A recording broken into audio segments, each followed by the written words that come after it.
I can't change their mind. I won't change my mind, because I don't have to, because I'm an American.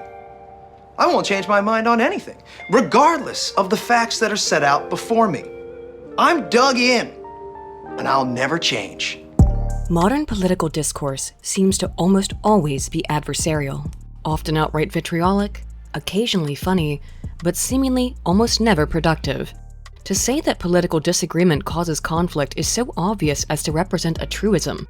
More often than not, political conversations seem to devolve into two or more people simply talking past each other, rather than about the topics supposedly in question.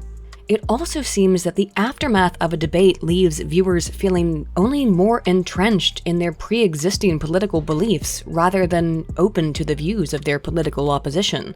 Nelson Mandela once said that a good leader can engage in a debate frankly and thoroughly, knowing that at the end, he and the other side must be closer, and thus emerge stronger. But is that actually true, or do debates instead divide? Can mere communication create connections? Or does it, in fact, sever them? While political debates occur every day, everywhere, from the dinner table to the office to the local council to politicians and the courts, do debates actually help convey ideas and change minds, or are those minds already made up? A conversation between political commentators Tim Pool and Emma Vigeland illustrates how two people can watch the same debate and come away not only with completely different conclusions, but also more emboldened in their existing political beliefs, as well as a disdain for those on the other side of his or her politics. So Emma Vigeland, God bless her, did a fantastic takedown of Tim Pool after he invited her on his podcast. Clearly, people realize this is not a good faith attack by Emma Vigeland, no matter how calm she tries to do it and say, oh, I didn't mean to trigger you, Tim. Oh, I'm sorry, I didn't mean to do that. Everybody sees through it. It's bad faith. Today, let's examine how political debates can or cannot influence both those involved in them and those who view them, from belief to behavior. So, let's begin by examining how debate can foster dislike rather than mere disagreement. But first, let me tell you about a service that can help you improve your own communication skills, or almost any skill under the sun, and that's with this video's sponsor, Skillshare. Skillshare is an online learning community where you can explore thousands of classes in illustration, design, marketing, programming, and so much more. New members can get started with a free trial to get unlimited access to the entire catalog of over 27,000 classes. I know I talk a lot about psychology and research on this channel, so classes like Dr. Clapper's 6-lecture-long Introduction to Psychology is a great place to start if you want to learn more about the human mind. Outside of the cerebral, there are countless courses that can help you learn a new instrument, a new programming language, or even a whole new lifestyle with Skillshare.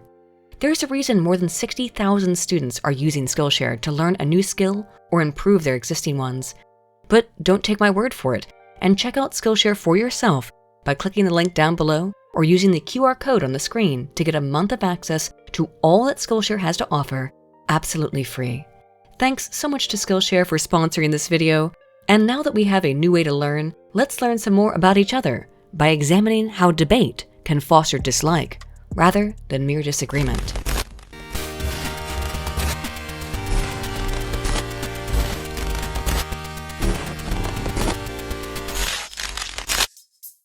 Of course, people who disagree on a specific political topic often come to dislike each other on an interpersonal level. But to what degree is that due to actual disagreement, and to what degree is political animus due to perceptions that the other person is acting in bad faith or out of personal bias? Tim Pool's discussion with Emma Vigeland illustrated two interlocutors, both of whom seemed convinced that he or she was the knowledgeable one, while the other was acting with antipathy, engaged in an all too common occurrence in political communication. Why do you think your content appeals to neo-Nazis?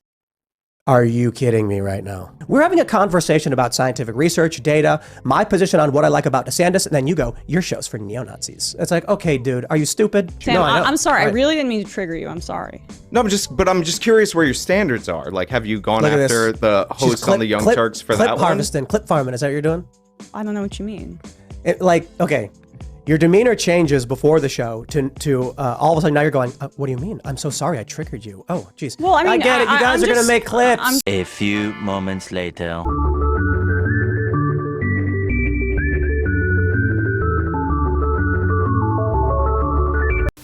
How can two people in the same conversation have such vastly different perceptions of that conversation? The answer? Delusion. Your debate with Tim is probably going to have derailed both shows. Yeah. It's going to derail his show because he's going to be dealing with this And two of mentally ours. for a long time, and ours because we're not going to do anything other than play that sound drop. Because you're not having real conversations. I'm not owned. I'm not owned. I continue to insist as I slowly shrink and transform into a corn cob. The theory of naive realism proposed by Ross and Ward in 1996 posits that people tend to perceive themselves as objective and rational, and as an extension will also assume that those who agree with them on a given topic must have come to that conclusion from a place of rationality as well.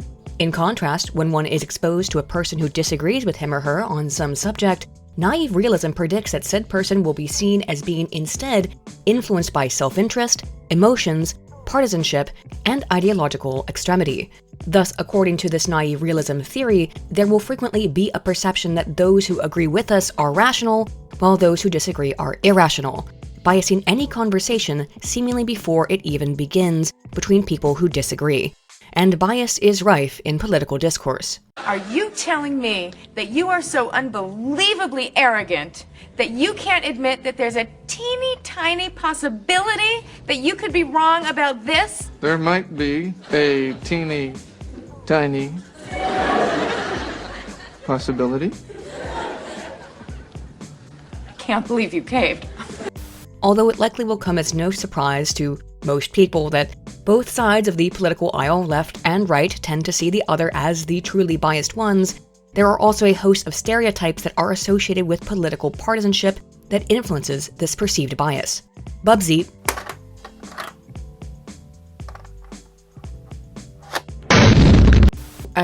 Busby, Howitt, Rothschild, and Shafranek, 2021, in their book, The Partisan Next Door, totally not the title of a horror film. Tommy, go home! Okay. Examined stereotyping and partisanship beginning with a survey of Americans conducted around the 2016 presidential primaries and drawn both from a sample of university undergraduates and 2 national online platforms. So bear with me as we quickly go over a bunch of numbers. No. Wait. Specifically related to perceptions of bias across the political spectrum. The most common stereotype associated with Democrats was liberal. Liberal? No, seriously, that's what it was, liberal.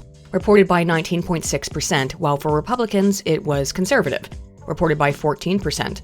All very predictably, as it's pretty much a description of the thing. That's like saying water is wet, fish swim, birds fly, Democrats are liberal, Republicans are conservative, and Hunter Biden does bumps of Bolivian marching powder anytime he's on camera. Really, it's like his stand, probably called Fortunate Son. Every time a camera lens focuses on him, he's nose deep. The second most common stereotype for Democrats was open-minded, 4.2%, then caring, 3.9%, youth, 3.1%, smart, 2.2%, poor, 2.2%, equality, 2.1%, educated, 2%, minorities, 1.8%, and ignorant, 1.7%.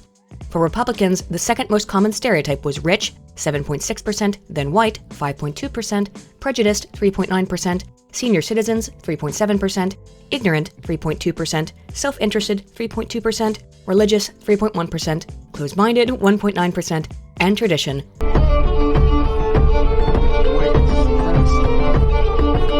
1.9%. And I hope you like numbers because there's more of them. Given that these results were drawn from 3 samples of over 2,300 subjects, skewed heavily to the left, with self-identified Republicans making up just over 28% of the participants and self-identified conservatives making up just over 26%, said skew may have in part influenced the results of these general stereotypes associated with both political parties. When breaking stereotypes down by party identification, things become a little bit more clear. The most frequent response for both Democrats and Republicans was to stereotype Democrats as liberal and Republicans as conservatives. Again, obviously. The second most common response concerning Democrats from Democrats was caring, 6.9%, then open-minded, 6.4%, then equality, 4.3%, and smart, 3.3%. While the second most common response concerning Democrats from Republicans was ignorant, 4.9%, poor, 3.4%, lazy, 3.2%, and then no stereotype given, which 2.5% of Republicans did not provide. Similarly, 2% of Democrats provided no stereotype for Republicans.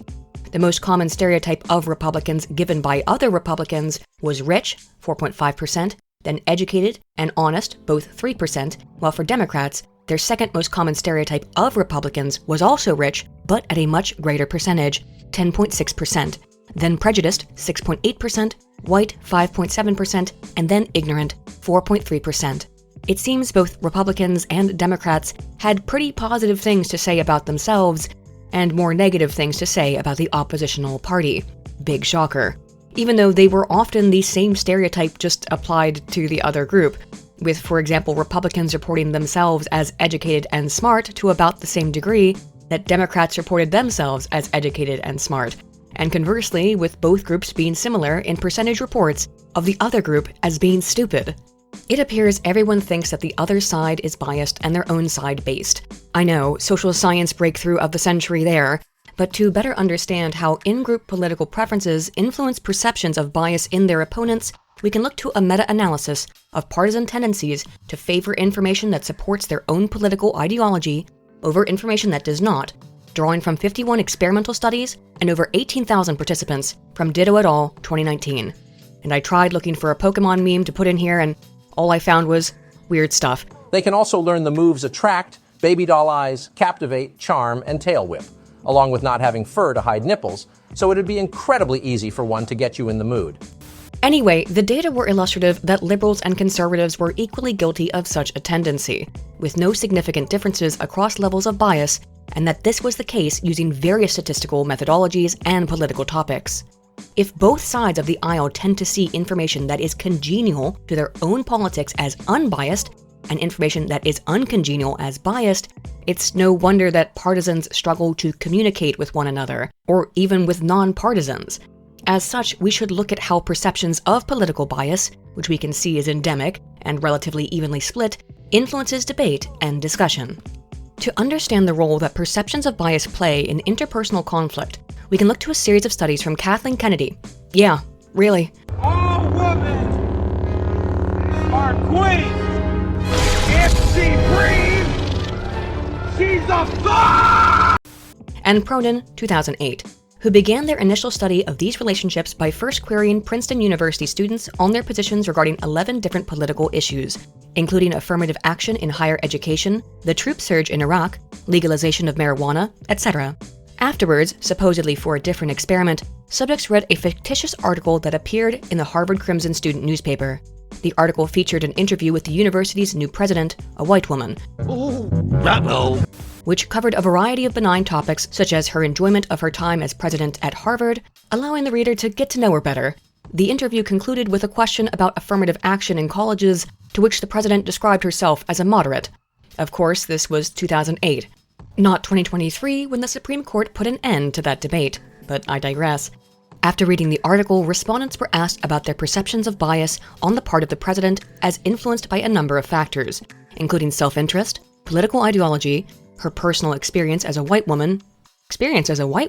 Was Rusty Cage somehow involved in this study?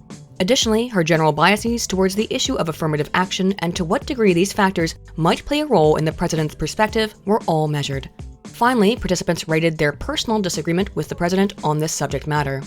The scholars found that the more participants disagreed with the president's moderate position towards affirmative action, the more likely they were to believe that she was biased, and that this perception was not influenced by the extremity of the participant's own opinion towards that topic.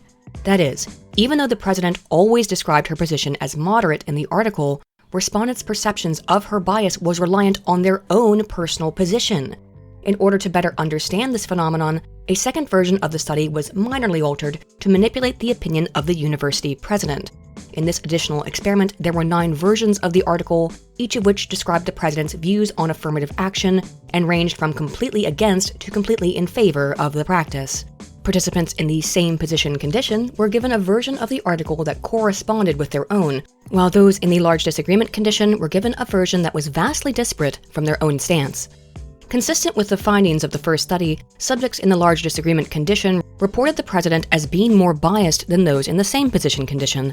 The extremity of disagreement was not statistically significant, indicating that any and all disagreement produced equivalent perceptions that the president was a biased actor. To reiterate, students reported any opinion that did not align with their own to be biased. With this in mind, the researchers sought to expand these findings to examine the paths between disagreement and biased perceptions, how extremity of disagreement specifically influenced these perceptions, and subsequent calls for action. In their second study, university students were informed that the school was considering implementing a new grading policy that would make all grades incontestable, and that this policy would apply to all coursework, as well as final course grades, but that the university was interested in student feedback before making any final decisions and instituting said policy. Participants were asked about their satisfaction with the current policy, how much change the proposed policy would require before being implemented, the strength of their concern with this issue, and to write 2 sentences to explain in their own words what changes should be made to the grading policy, if any. I, for one, have an idea for a grading system.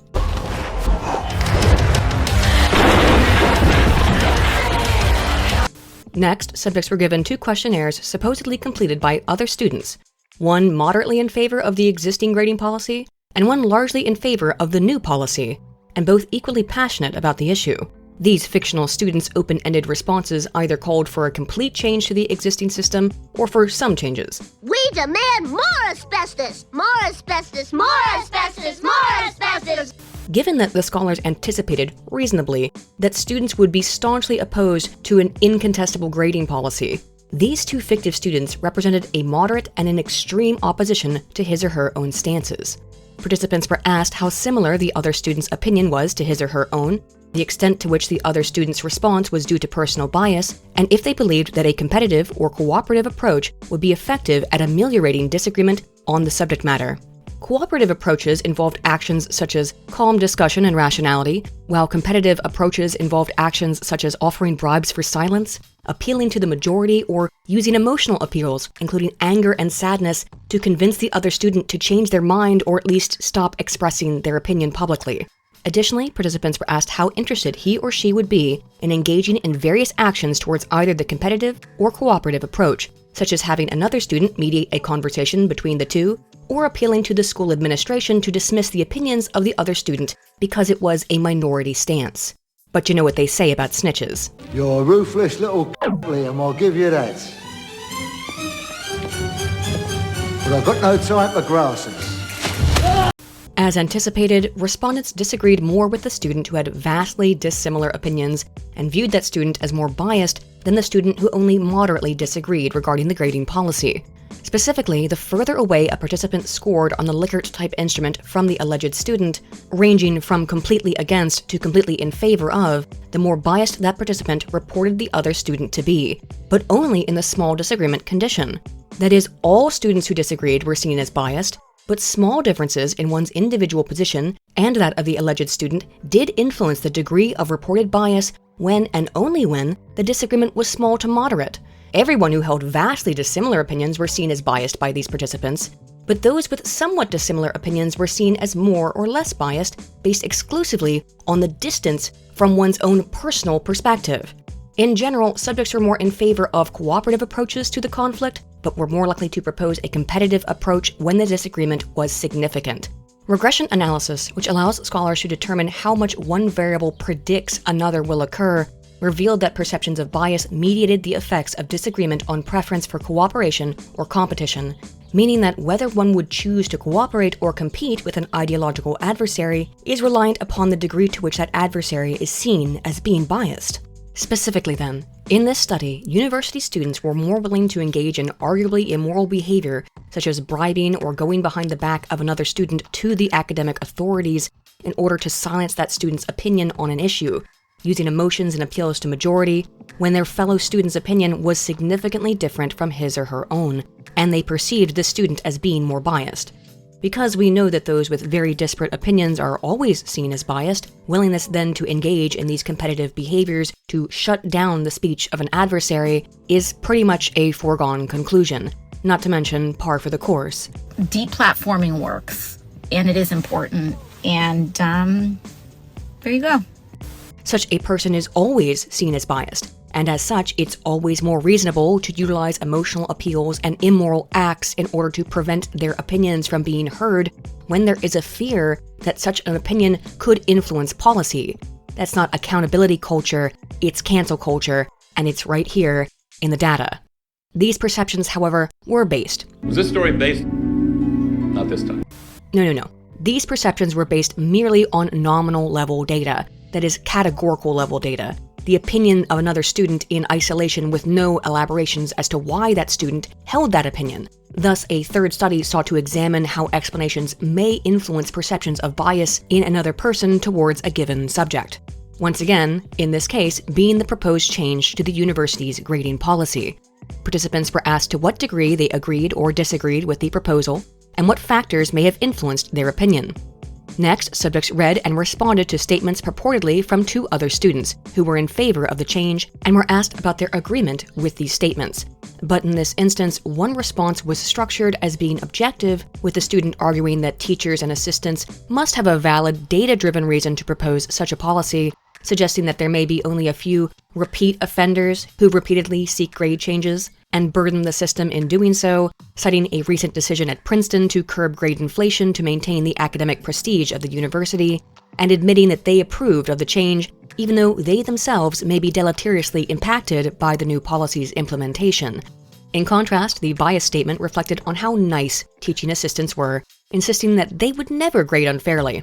Further, the author of the biased statement noted that they were angered by other students' complaints about grading, that preventing others from being able to contest grades would make him or her happy because it would maintain their own high grade status, and having never personally experienced a problem with grading at Princeton. Why?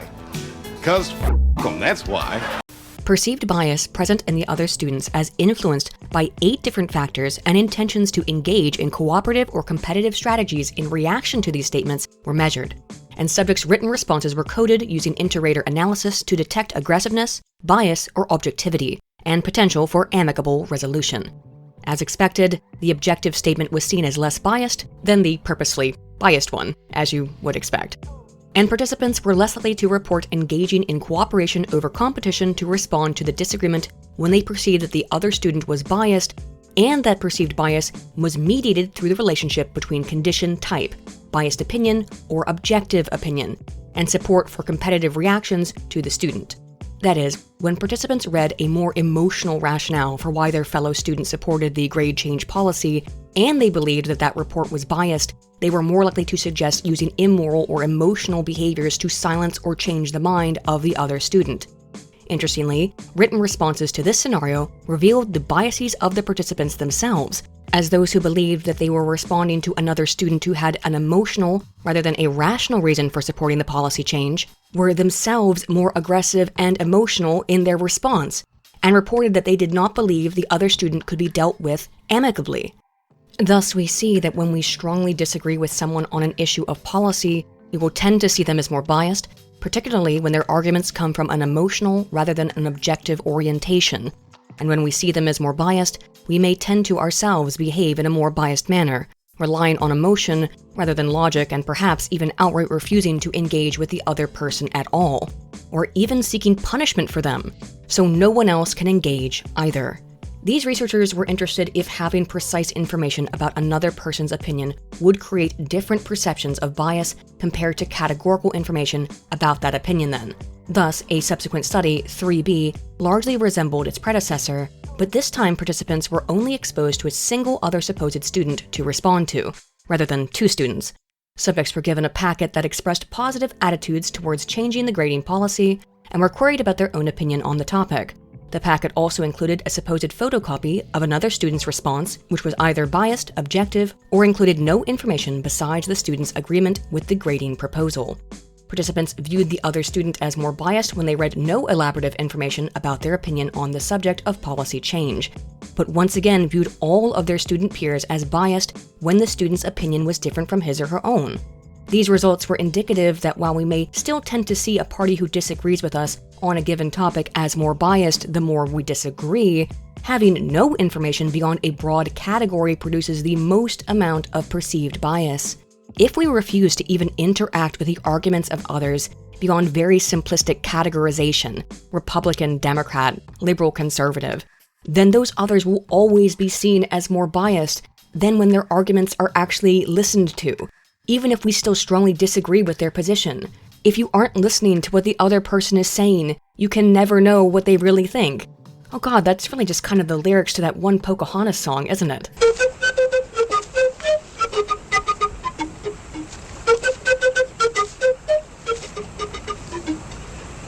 When we look at political debates or discussions like that between Emma Vigeland and Tim Pool and Sean Fitzgerald, these data can help provide an explanation as to why they so often fail to be fruitful. Emma sees Tim as biased and Tim sees Emma as biased. Thus, neither party probably really wants to engage with the other, and when they do, are prone to be more aggressive and less likely to believe that there is any possibility for agreement to be reached through cooperation, rather than through competitive action. Although what those competitive actions are likely vary wildly from person to person. But in the case of Emma, it was to accuse Tim of fostering an audience of murderous neo-Nazis. No, this was a neo-Nazi. Why do you think your content appeals to neo-Nazis? Are you kidding me right now? No, I'm just wondering why you think that. Okay, I'm gonna do something I don't normally do, but that was an egregious over-the-line statement where I don't know if you are intentionally trying to just generate clips that are nonsensical, or you're just really that stupid. Emma admits that she doesn't watch Tim's show. Well, how do you not know my position on abortion? I mean, you watch the show, you watch at any point, you can see the arguments we have. I don't have a ton of time to watch all You your specifically covered his episode with the serfs where they talked about it in depth, so it's weird that you don't Well, know. reiterate your abortion position for me and I'll respond to it. And thus has little idea of what Tim's more nuanced positions are outside of a broad categorization that she sees him as a conservative and thus perceives him as more biased. But perhaps would she have bothered to actually engage with Tim's content, she would know that the majority of his far right-wing audience is relegated to his chicken coop.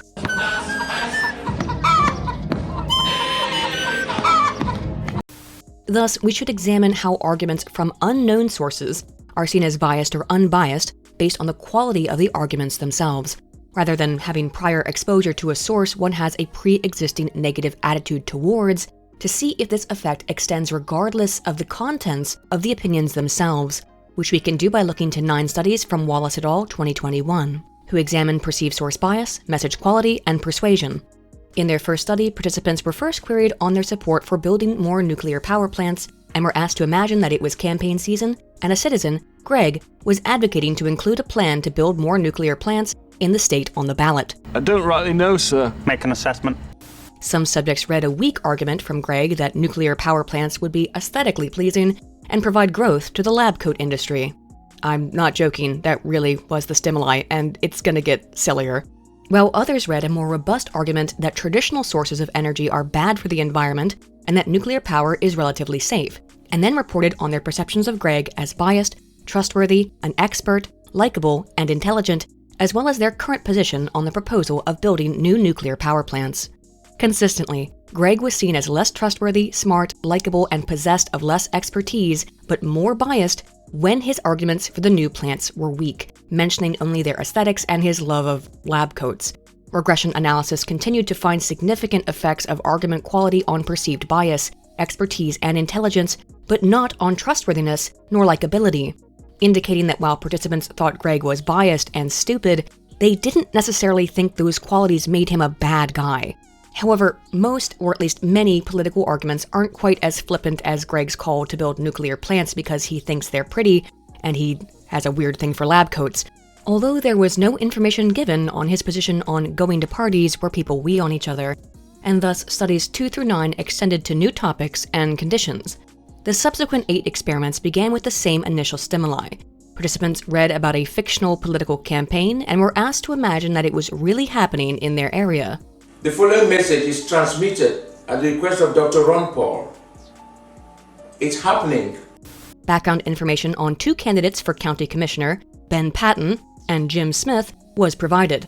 Some were informed that Jim Smith had good qualifications and Ben Patton had poor qualifications, while others read the opposite, that Smith was unqualified, but Patton was. Subjects then read a message from Cammie, a local citizen and advocate for Ben Patton, who encouraged the participants to vote for him based on his stances on education.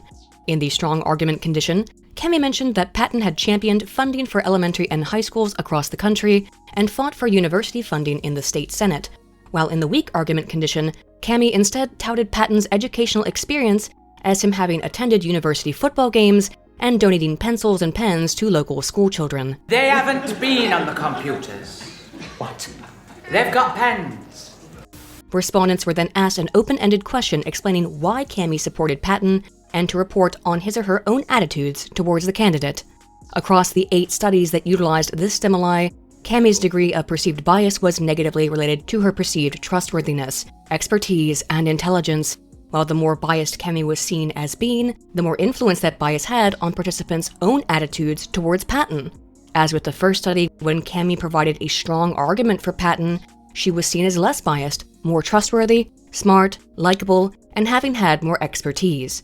Attitudes towards Patton also significantly influenced Cami's perceived bias, such that when participants were led to believe that Patton was an unqualified candidate before reading Cami's message, they had more negative attitudes towards Patton and saw Cami as more biased.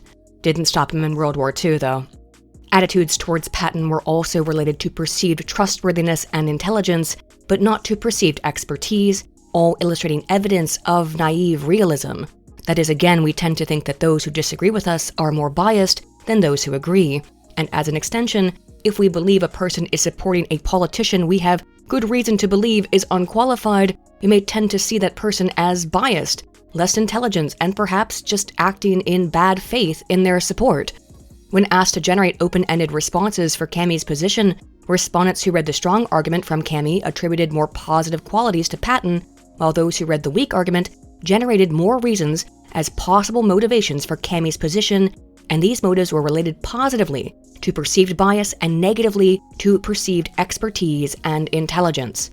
Thus, when someone supports a politician who we have been given a reason to distrust and provides weak arguments for support of that politician, we may understandably assume that support comes from a place of ignorance or due to ulterior motives. They can't honestly like that politician, they must be biased, lying, or both. Studies 6 through 8 used the same stimuli but contained an additional message to understand if perceived bias on one subject would have a carryover effect onto other subjects. After completing part of the study concerned with Cami and candidate Patton, subjects were given some seemingly unrelated questions. In experiments 6 and 7, subjects were asked about their attitudes towards a university program wherein students could work for the university in exchange for reduced tuition, while their attitudes towards a plastic bag tax, which would charge $10 for every plastic bag used at a grocery store, was assessed in Experiment 8.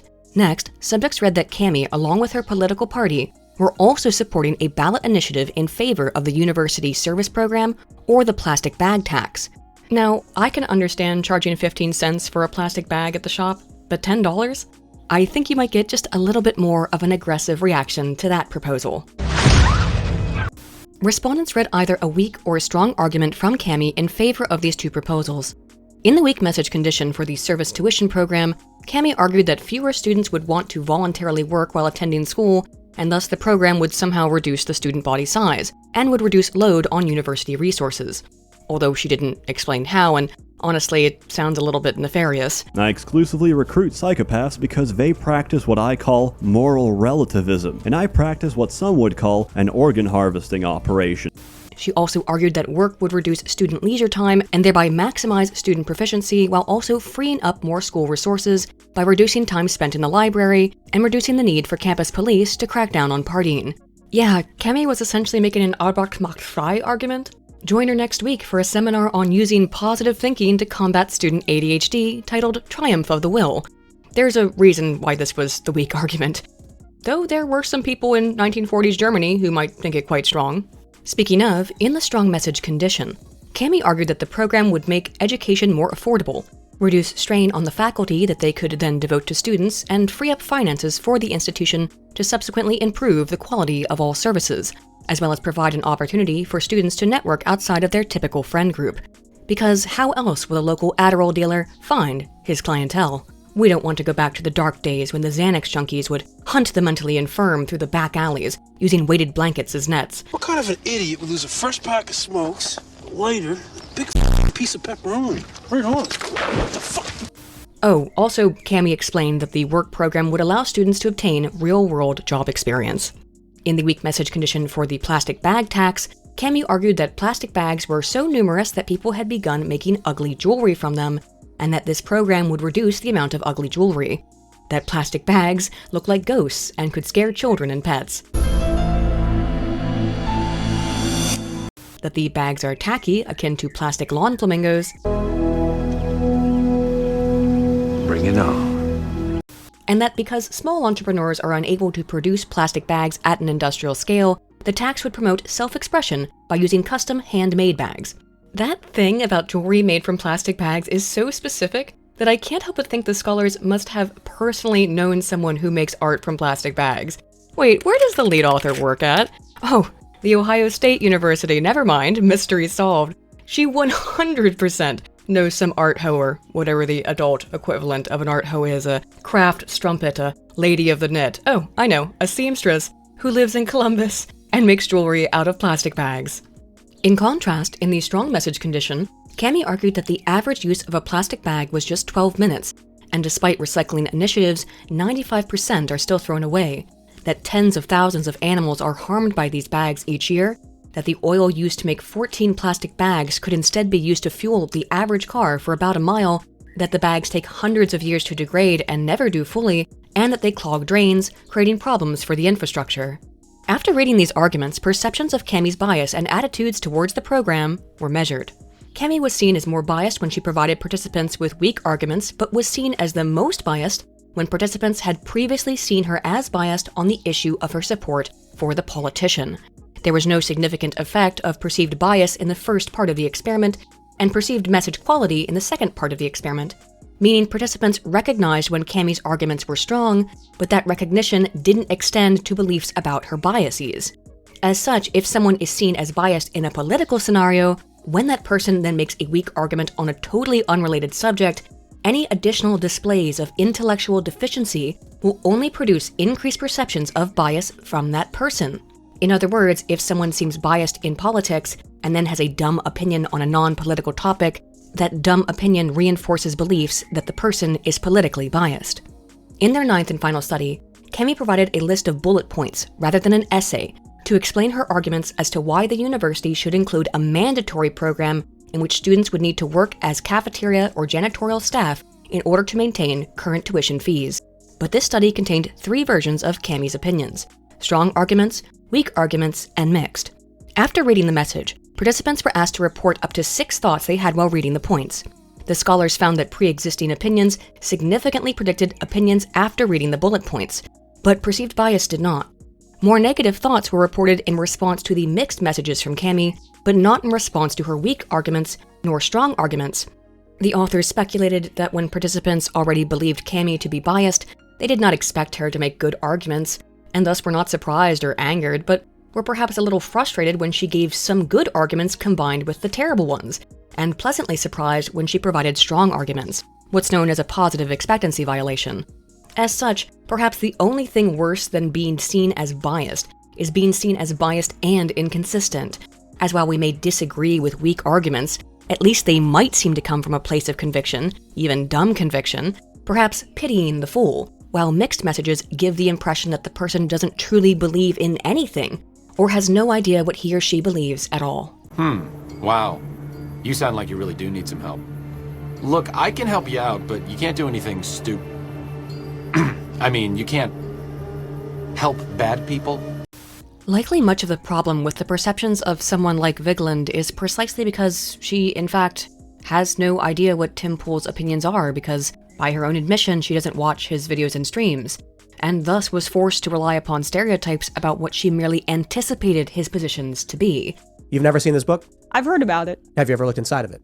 No. You asked me what Ron DeSantis did that I liked. That he banned genderqueer? That he's removing graphic and kink books from middle schools is a very, very good one. And I would.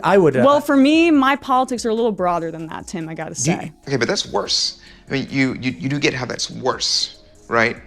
So, listen, if your argument to me is that I or anyone else should support your politics because you want to show to children, you're going to lose. Well, I don't think that that is a policy done by teachers in this country. I think that this book is was in schools in Florida, there which are is a ton of books that are in a ton of schools. I don't believe in censorship. That's not my bag, buddy.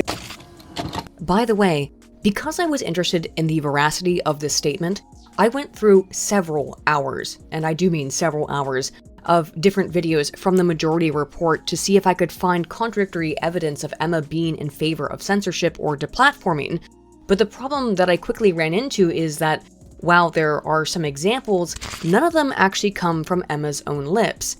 And I don't think that's because Emma doesn't believe in censorship or deplatforming, but instead because on average I found that Emma speaks for about a minute for every 10 to 20 minutes that one of her co-hosts speak, usually only nodding and smiling along to whatever they're saying.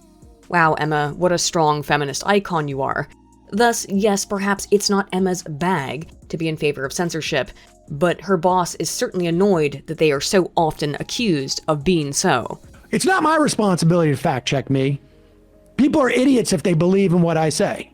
And then, if we criticize what he says and what he's doing, then all of his defenders come rushing out and go, you're being censorious and authoritarian.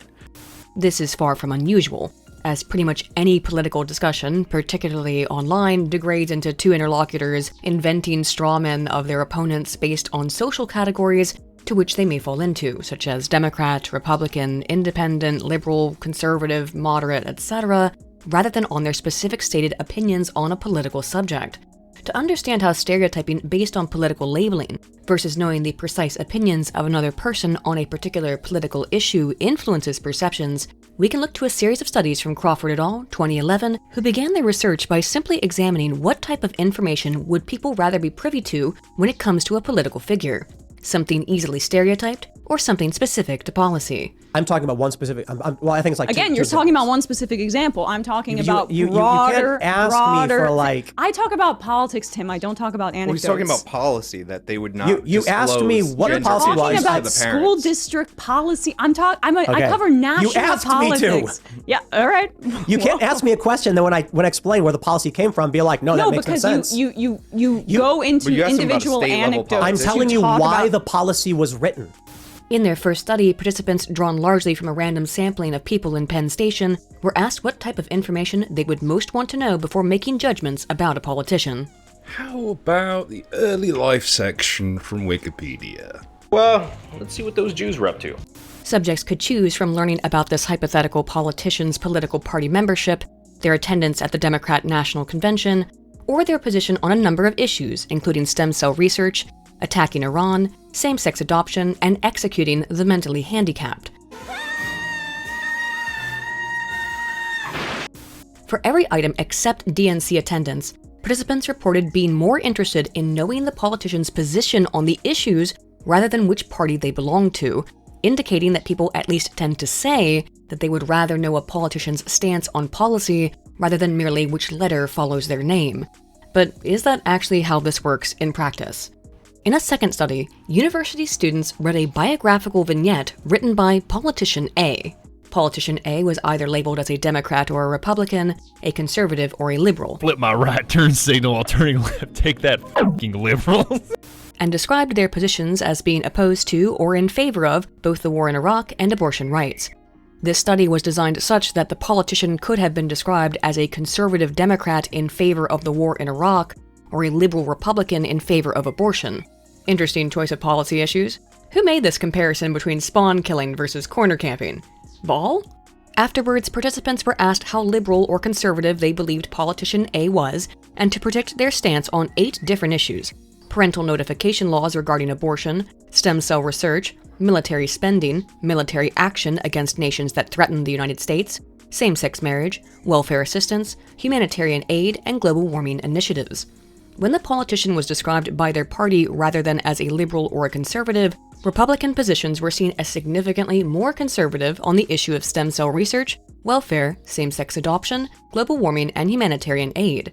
When the politician was described as liberal or conservative, those labeled as conservative were seen as being so on every single policy issue. That is, while reading that a politician was a Republican only led to the assumption that he or she would have more conservative opinions on some issues, reading that a politician was a conservative led to assumptions that he or she would have more conservative opinions on 8 different policy issues, none of which these participants had any information about beyond stereotyping to base those assumptions on. Although participants were significantly more likely to perceive a Democrat as also being a liberal and a Republican as being a conservative, labeling still played a distinct role on assumptions of policy positions, or at least it did over a decade ago when this study was conducted. It's very possible that in the interceding years and increasing partisanship and decreasing inter-party cooperation has led to a state where this effect may no longer be present. But regardless, we can see how mere labeling of a politician leads to belief that one can accurately guess what that politician's positions are on a wide variety of issues, despite having no actual information from said politician regarding his or her stance on that topic. As some of you may have noticed, there was something of an ecological issue with the aforementioned study, namely in that the structure of the experiment meant that some participants might have read that this hypothetical politician was a conservative Democrat all on board with the Iraq War. And although there are occasions when politicians fall outside of party lines, the scholars hypothesized that reading about a liberal Republican who wants to enshrine abortion access likely could have confused some of the participants. Thus, a second study mostly replicated the second, but instead described the politician as a conservative Republican, liberal Democrat, moderate Republican, or moderate Democrat. The liberal Democrat supported abortion rights and opposed the Iraq War, while the conservative Republican was opposed to abortion rights and in favor of the war. The two moderates supported both abortion and the war in Iraq. Once again, participants were asked to predict how conservative or liberal this imaginary politician's positions would be on same-sex marriage, global warming initiatives, international humanitarian aid, stem cell research, parental notification of abortion, military spending, and military action. The scholars found that compared to the moderate Democrat, respondents judged the moderate Republican as significantly more conservative on the issue of same-sex marriage, global warming initiatives, and humanitarian aid. Some of these items were ideologically related to the two positions that respondents knew the fictional politician's opinion on, abortion and the Iraq War. And there was a strong relationship between the politician's stance on abortion with issues of stem cell research and parental notification of abortion, as well as between the politician's stance on the Iraq War and support for military spending and military action. It's not unreasonable to extrapolate that because a politician has stated their position as being opposed to abortion, that same politician would similarly be opposed to parents not being notified about their child receiving an abortion, and to stem cell research, which relies in part on the use of aborted fetal tissue. To most people, this is just an ordinary fetus. But to people like me, it's hope. However, one's opinion on the legality of abortion doesn't really have any ideological relationship to, for example, one's opinion on global warming legislation.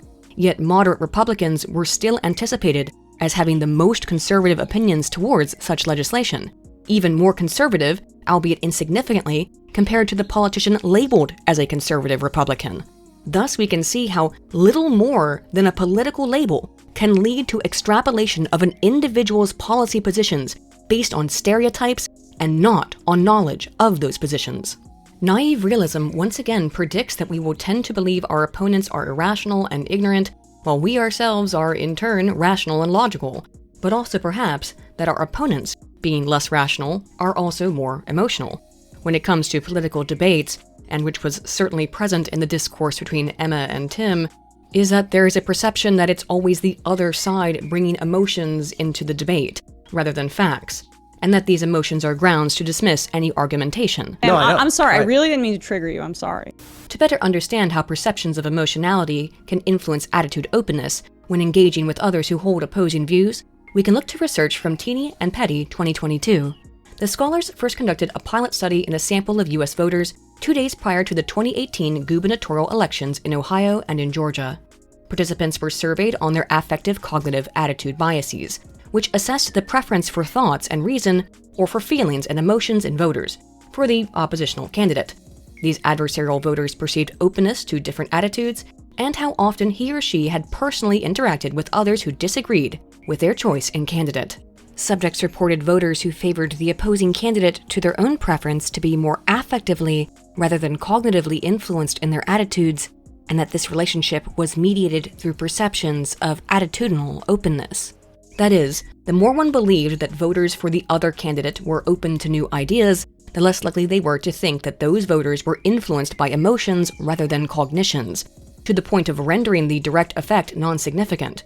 To clarify, it was only when voters believed their opposition were unwilling to consider differing viewpoints that they also believed that opposition was driven solely by emotions. Today, I'm going to teach you how to face your fears. Now, the first step to facing your fears is... With this preliminary study in mind, a replication was conducted which examined several topics and controlled for the potential influences of political extremity. This time, participants first reported on their attitudes towards the issues of voter registration, vaccine mandates, and defunding the police. Subjects were then presented with a profile of a person which included their name, age, and stances on these topics, and was described by the researchers as being based either on emotionality or on rationality. Goodbye, rationality. Goodbye. Subjects then rated the perceived openness, extremity, and certainty of the person in the profile, as well as to what degree he or she would want to engage with that person. They found that participants were less willing to engage with targets whose opinions were emotionally influenced rather than logically, and emotional targets were seen as less open to differing attitudes. These results are indicative that we may tend to see those who disagree with us as inherently more emotional and less willing to engage in discourse, which, of course, is rather antithetical to the hopes of ever engaging in discourse in the first place. Why would you talk seriously to someone who you think is emotional, not rational, and unwilling or even unable to understand your points? But of course, attitudes are often more nuanced, and thus a second study examined the effect of ambiguous opinions on two new topics: animal donations, wait, not donating animals, donating money to help animals. You want to do a trade? Yeah. Just cell phones. Alright, but how about this chinchilla? You know what? I'll take it. And the legalization of marijuana. Participants were exposed to two profiles, supposedly of fellow students at their university, complete with a photo and simple descriptors, such as their major and dormitory of residence, their IP address, their geolocation. I'm inside your walls, making you feel unsafe.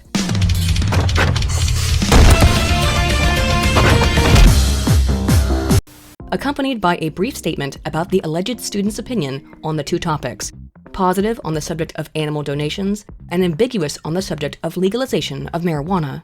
The profile described their opinions using emotional words such as love or happiness, or with cognitive words such as benefits or value. I'm not sure that those are terms that denote rationality to me, but hey, maybe I'm biased. After viewing the profile, participants reported on the target's attitudinal openness, as well as the certainty and extremity of the target, in addition to their own positions on the subject matter, their personal attitude bias for that position as emotional or rational, and willingness to engage with the student in the profile. Respondents reported significantly less willingness to engage with another student whose arguments were based on emotionality rather than rationality, and perceived a student who used emotionality to be less open to differing attitudes. The more participants believed that their own attitudes were emotionally based, the more they similarly believed that the target's attitudes were also emotionally oriented. That is, if your opinions come from a place of emotion, you are more prone to think that others come from emotion as well. This may explain why many people who argue about any given subject from a position of emotionality, be they on the right or on the left, may also see those who oppose them on that position to also be arguing from emotionality, and perhaps unhelpfully for dialogue, then perceive that similarly emotional opposition as being closed off to new ideas, and be accordingly less willing to even bother attempting to converse with them. It's projection producing prejudice. Teeny and Petty's next studies sought greater ecological validity, more closely reflecting the real world, and thus in a second pilot, they first conducted a survey to find an issue that had a nearly equal split of support and opposition in a random sample, and found that defunding the police was an issue that nearly perfectly divided people. A second sample of participants were asked to write 3 or 4 sentences describing their opinions on the issue, and then a third sample of participants were exposed to the arguments written by those other regular people that supported or opposed defunding. After reading the statements, subjects rated the author's effective cognitive bias, attitudinal openness, perceived extremity, and certainty on the topic. As anticipated, targets who held the same position as the respondent were seen as less emotional and more cognitive, while those who held the opposing position were more emotional and seen as less attitudinally open, illustrating that this effect is easily replicated using the real words of real people and not limited to a curated statement created by scholars. To better understand how these consistent perceptions of bias and openness influence willingness to engage, 2 additional studies were conducted. In the first, university students connected to a supposed online network where they answered questions about a number of social issues, and then were told they would be matched with another participant and were tasked with having a discussion with one another on the subject of kneeling in protest for the national anthem, beginning by stating his or her own opinion. Of course, there was no other student, and all of the messages sent in response, after a few minutes of delay, were pre-written and randomly selected so that they either agreed or disagreed with the participant's own position. Your mother. Before the participants could respond and continue the conversation, the connection was abruptly terminated. Participants were asked how willing they would be to further engage with the other student, how likely they would be to have a similar discussion with someone who shared the other student's position, how attitudinally open they believed the other student to be, the perceived affective cognitive bias of the other student, how extreme and certain that student was, and how difficult it would be to change the other student's opinion.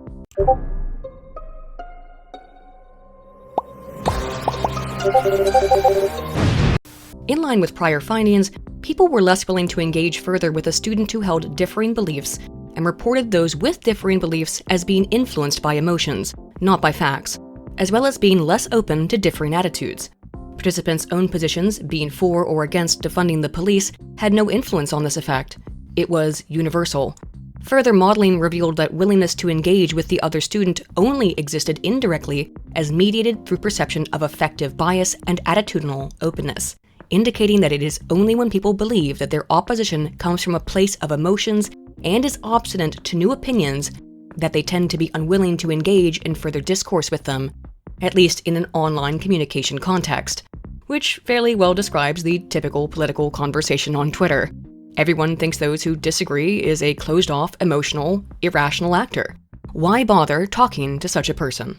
L, femcel, no bitches, fatherless, lame fits, fake J's, ratio! Cumbrain! The final study in this set again aimed for greater ecological validity by conducting an experiment during a period of time that has become, in recent years, synonymous with bipartisan social engagement: Thanksgiving dinner. Gobble gobble! Socialism works! While it's easy to avoid those who disagree with our political positions in our own social circle of friends or in online echo chambers, it's a bit more difficult to shut out the opinions of other people when you're sitting at the dinner table next to them, as has been the subject of much lament and rage, seen in a variety of opinion pieces published every year around the holiday season, that often also provide tips and tricks on how to survive spending a few hours with your conservative family members. Shudder the thought. Playing off of this timing of frequent bipartisan interactions, participants were surveyed the day before Thanksgiving 2020 and asked to bring to mind someone they would definitely communicate with over the holiday who held similar or disparate beliefs regarding the recent 2020 US presidential election, and reported engagement with that target over the following days. Participants reported on their perceptions of affective cognitive bias in their target, the target's attitudinal openness, and then on whether or not they actually engaged, and to what extent, with that target over the holiday. Subjects were more likely to report that they would interact with someone who agreed rather than disagreed with them before the holiday even began, and thus it should be unsurprising that there was less actual engagement with counter-attitudinal targets than with pro-attitudinal ones. Those with differing opinions who participants did interact with were reported as being more emotional and less cognitive, as well as less attitudinally open. Once again, willingness to engage was mediated through attitudinal openness, illustrating that subjects were only interested in talking to others who they believed could be persuaded. Yet those who did interact with family and friends who did not share their position reported that person as being more emotionally biased and closed off to differing attitudes when they did, in fact, engage with them in conversation. So yeah, students in general didn't want to talk to their family members who disagreed with them about the 2020 presidential election, and those who did end up discussing it viewed the other person as irrational and attitudinally isolate. If we can't talk to our own family members about politics without seeing them as an emotionally biased troglodyte, who can we talk to? Of course, taking a few looks at the heavily emotionally valenced language used in many of these articles describing the phenomenon of political talk at the Thanksgiving dinner table, that perception probably cuts both ways. So let's look closely into the potential power of perception by trying to place ourselves into the perspectives of others.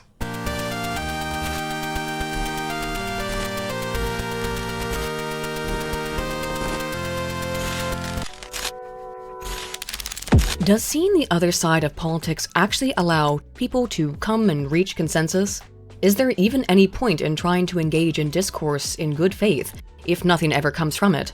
If we can't seemingly even understand each other's positions, then how could dialogue ever be fruitful? At least Caesar's legion has a strong economy and army to protect trade routes and keep order. Only at the cost of enslaving people and treating women like dogs. Dogs deserve more respect. Hail Caesar. Jesus, George, I can't believe I shook your hand. Teller et al. 2015 examined the role of active perspective taking on the ability to accurately articulate the positions of others across several studies. In their first research project, 2 stranger university students were paired up with one another and first asked to spend 10 minutes becoming acquainted by asking a series of superficial, small talk questions, such as, when was the last time you walked for more than an hour? Or, what's your favorite color? 2 questions that seem innocuous, but may have become more politically contentious as time has marched on. What is your favorite color? Probably red. Red? Ready? Mine's African American. Before the session began, all participants were prompted to read the following scenario. Quote, Tori L. is a 32-year-old San Diego resident. She was not hired for a teaching job because the school she applied to has a policy against hiring teachers who are obese, and were then asked to what degree he or she believed such a policy should be illegal, and how strong his or her opinion was on the potential legality of weight-based discrimination. You can baste occasionally with the pan drippings or with melted butter. Toriel is, of course, the Kryptonian name for Super Thatcher. After briefly getting to know their partner, the dyads were separated and given a printed response indicating the partner's opinion on the discrimination issue. All but 3 subjects strongly believed that it should be illegal to discriminate based on someone's weight, and were led to believe that their partner was strongly in favor of protecting the legality of refusing to hire obese people exclusively, again, on their weight. After reading the position of their partner, participants were either asked to articulate in writing the perspective of the partner, that is, the opposite of their own position, or explain their own personal perspective on the issue, and were then once again asked about their own opinion on the legality of weight-based discrimination and the degree to which they believed they were able to accurately represent the perspective of their partner. Subjects who wrote from their partner's perspective showed more attitude change than those who wrote from their own perspective. This attitude change was not limited to those who had more moderate opinions on the issue, but also those with stronger opinions.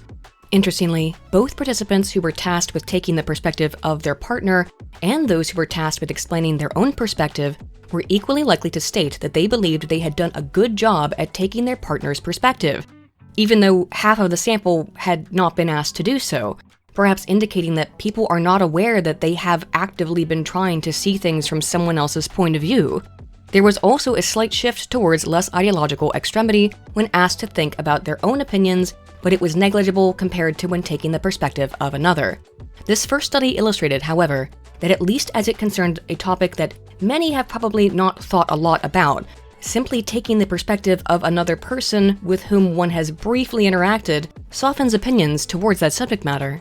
Of course, when it comes to politics, a lot of topics are ones that people have very strong existing beliefs about, and have probably thought more deeply about than the issue of the legality of weight-based workplace discrimination. That's what's crazy, is that people think saying to someone who's 400 pounds, stop being fat. Yeah, stop eating so much. They're like, hey, hey, hey, hey.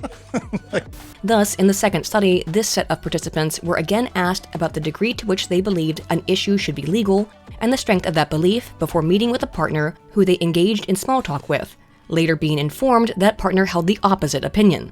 But this time the topic was more serious and political. Namely, participants were exposed to the following prompt. Quote, Tori M. is a 16-year-old high school student from San Diego who was raped by her mother's boyfriend. She discovered that she is 11 weeks pregnant and she does not want to have the baby, and were then asked about their opinions on legalized abortion. After reading their partner held the opposite opinion, which was opposition to legal abortion for 89 of the 94 students in this experiment, participants were again asked to either explain their own position or to take the perspective of their partner and explain his or her position. They found once again that respondents were more likely to shift their opinions about abortion in the direction of that of their partner when asked to take their partner's perspective on the topic. There was also a small shift towards a less extreme opinion when reflecting on their own, but it was minimal compared to when subjects themselves tried to explain the positions of their partner. Additionally, strength of pre-existing opinions had no effect on this trend, and there was no difference in reported understanding of the position of the partner whether participants wrote from their own perspective or from that of the partner, as in the first study. In these two initial experiments, students were told that they would meet again with their partner after the perspective-taking portion of the project. However, they were not explicitly told that their partner would be shown what he or she had written regarding the weight-based discrimination or abortion topics, although that could have been assumed by the participants. That is, they could have predicted that the other person would see what they had written, but were not explicitly informed that this had occurred, thus thinking their partner might have read their disagreement. In a third study, the scholars were interested in how supposed expertise would influence perspective-taking and attitude change. This time, participants entered into the lab alone and were asked to write down their answers to several small-talk questions, and were then given the answers to the same questions, supposedly from a fellow student who had previously completed the experiment.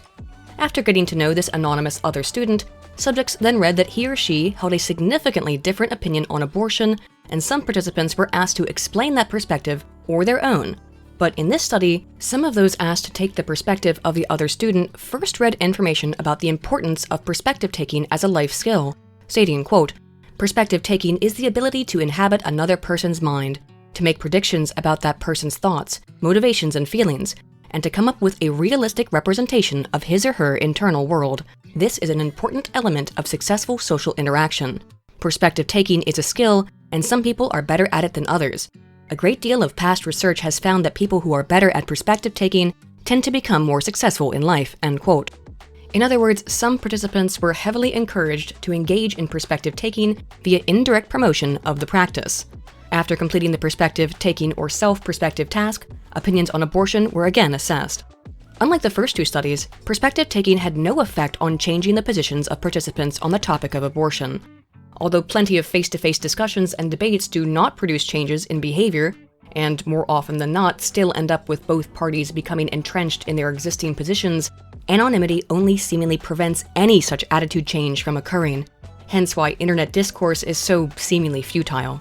Tim Pool has a policy of always requiring his guests to appear physically in his studio, perhaps in part because of the toxicity of online pseudo-anonymity and de-individuation effects. That is, when someone is separated by a screen, it is more difficult to see them as a fully realized person.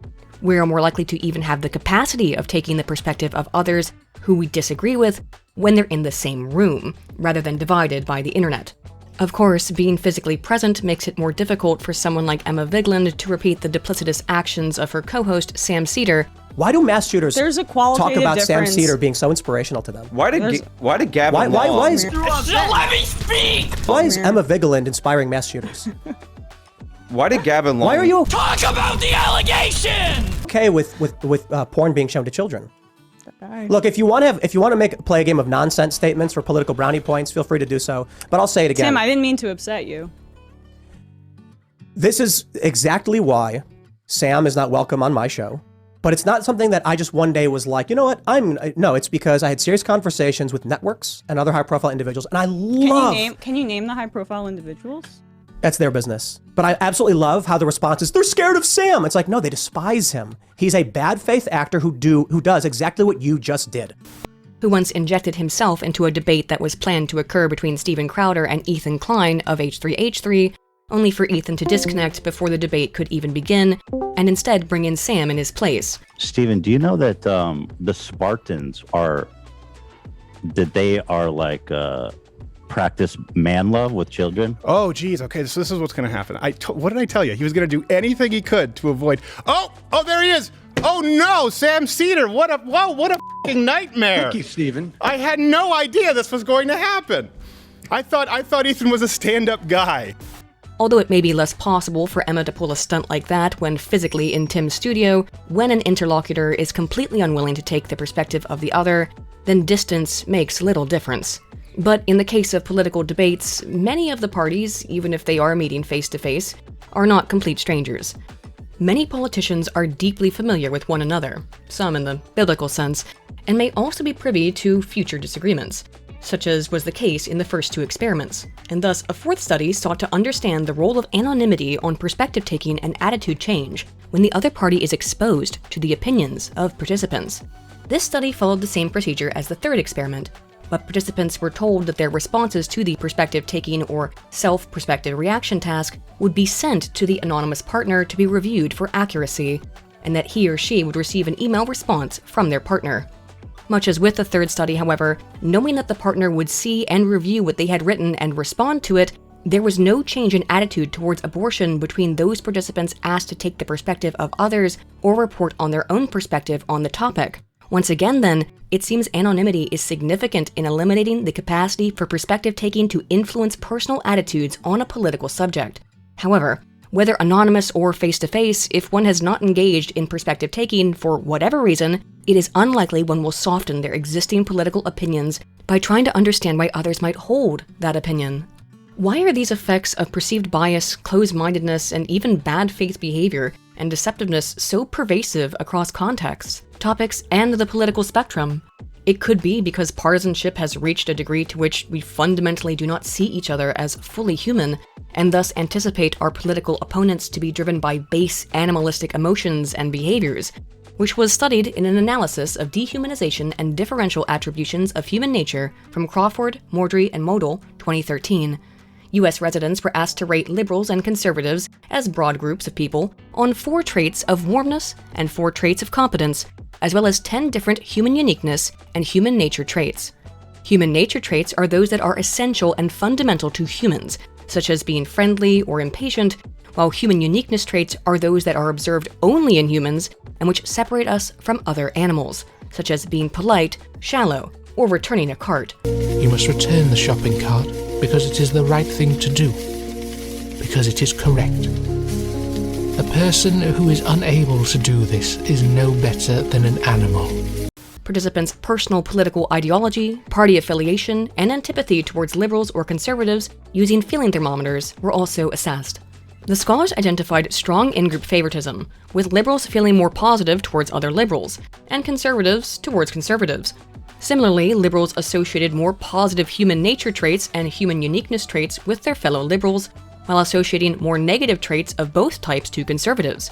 Conservatives reported similar levels of negative human nature and uniqueness traits to liberals, while associating positive traits towards their fellow conservatives.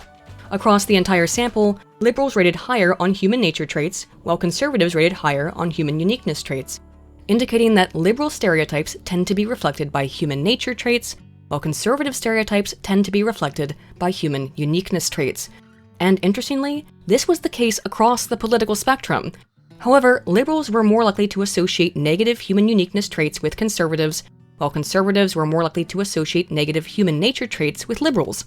That is, liberals tended to dehumanize conservatives by characterizing them as unemotional, cold, and rigid, and likening them to machines, while conservatives tended to dehumanize liberals by characterizing them as overly emotional, instinctual, and likening them to lower forms of animal life or children. It's likely because neither side sees the other as fully human that discourse seems so impossible. How can liberals possibly communicate meaningfully with a heartless machine, and how can conservatives possibly communicate with a petulant child? So, we need to ask, is debate pointless?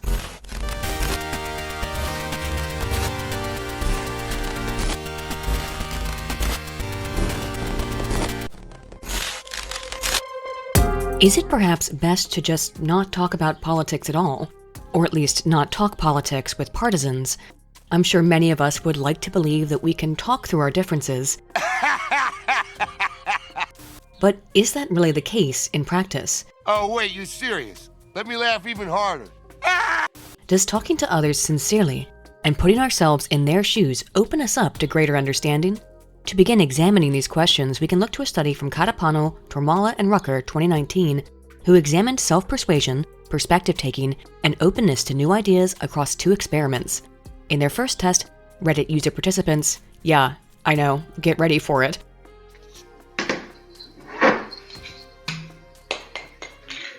were informed that they would be completing a preliminary survey before the main event, in which they would interact with another user on Reddit to discuss a political topic. Can you even imagine anything more cancerous? I see you're a man of culture. I think you just won the internet, my friend. First, subjects were surveyed on their own political ideology as liberal or conservative, and their opinions on universal health care. and were then given demographic information about the other Reddit user, who was described as a 22-year-old white male from Ohio. The other Redditor's political ideology and position on universal healthcare was always the opposite of that of the participant, such that if the participant was a liberal in favor of universal healthcare, their partner was described as a conservative opposed to it. Obviously an impossibility on Reddit, destroying the study's ecological validity. So I think laziness is a virtue in a society where people constantly want you to be productive 24/7. I'm a dog walker. A dog walker. Okay. Yes. And how? So how I old find a are lot you, of if you don't mind me asking? Sure, I'm 30. Next, all participants were asked to generate arguments that they believed their partner would give for his or her position on the subject of universal healthcare. However, some were informed to first engage in a perspective-taking activity by taking a moment to reflect on the intentions and interests of the other person and to clearly and vividly visualize what that person's life experiences might be and how those experiences might make that other person feel. Afterwards, receptiveness and openness towards the argument that the participants themselves created for the Redditor were measured, as well as how congruent that view was with his or her own worldview and reflective of his or her own morality. Finally, participants were again questioned about the importance of universal healthcare. Contrary to the expectations, participants who were asked to carefully reflect on the perspectives of those who held counter-attitudinal positions towards universal healthcare were less receptive of that opinion when they had been asked to deeply consider the other person's perspective. Similarly, participants reported less attitude change when they had engaged in perspective-taking. In other words, actually carefully considering the political opinions of another person by trying to see things from their perspective actually decreased acceptance of those opinions, entrenching individuals into their existing positions, rather than opening themselves up to alternative points of view. Given that this finding flies in the face of everything we commonly hear and much of what we have looked at about how political discourse should work, of course, the scholars conducted a second experiment to confirm their results. In this second study, participants' political ideology ranging from extremely liberal to extremely conservative were measured, and then subjects were asked to report their attitudes towards universal basic income. All participants were then asked to generate counter-attitudinal arguments, with self-described liberals, for example, being asked to explain why conservatives might be opposed to universal basic income. But only some were asked to first attempt to put themselves in the shoes of their political opposition before providing these arguments. The results were similarly unsupportive of the notion that empathy ameliorates political disagreements, as participants were only marginally more receptive to the positions they themselves opposed when they engaged in perspective-taking compared to when they were just asked to explain likely arguments from their opposition's point of view. And similarly, there was a greater reported change in personal opinions towards the topic in those who engaged in perspective-taking compared to those who merely generated arguments for their political opponents. As such, it does not appear that attempting to empathize with those who disagree politically inherently decreases nor increases understanding and acceptance of their positions, but instead that it does reduce understanding when compared to those who have not attempted to predict the beliefs of their opposition whatsoever. Charlie, do I really have to sleep here? Dee, if you're gonna walk a mile in my shoes, this is a pretty big part of that mile, don't you think? Now here, put these on. The more similar to their shared in-group and dissimilar to the political out-group participants reported feeling, the more negative the effects of perspective-taking, meaning that partisans were the least receptive to messages that they themselves generated for or against universal basic income, perhaps having developed straw men that only served to further solidify their existing stances and what the scholars referred to as receptiveness backfire. Reddit users.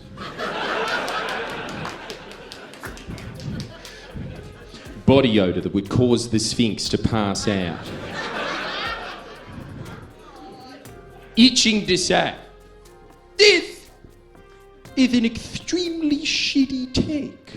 This trend was also the case for attitude change, in that those who were asked to take the perspective of their political opposition were increasingly less likely to change their attitudes the more dissimilar they reported being to that opposition. Again, I would hypothesize that this is because partisans created poor or perhaps even ridiculous arguments to represent their opponents, only to then become more stringent in their existing beliefs in reaction to a fictional argument of their own mind's creation. Beating up a fictional straw man only seemingly increases partisanship. Given the extremely limited applications of the findings of this second study, considering that most people don't even bother to try and lay out the arguments of those with whom they politically disagree, the findings of the first study are a little bit more ecologically relevant. That is, trying to put yourselves in the shoes of an opponent doesn't increase empathy and understanding, it decreases it in general, but less so compared to when one has been asked to think about the arguments that the opponent might make. As to why this might be the case, due to the animosity that partisanship often elicits, it's likely that attempting to empathize with a political opponent, someone who a partisan may view as immoral or even evil, only internalizes the sense that any position that opponent holds must be similarly vile, and thus taking their perspective increases rather than decreases acceptance of alternative perspectives. You gonna wash your hands? No, 'cause I'm evil. For more information on the seeming powerlessness of perspective-taking, we can examine research from Muradova 2021, who examined perspective-taking in expanding understanding of differing political positions. In her experimental analysis of UK university students, first students completed the Interpersonal Reactivity Index, which measures perspective-taking, ability to transpose oneself imaginatively into the feelings of fictitious characters, empathetic concern for others, and personal distress in interpersonal settings. Next, subjects were assigned to one of three group conditions: deliberation, placebo, and control.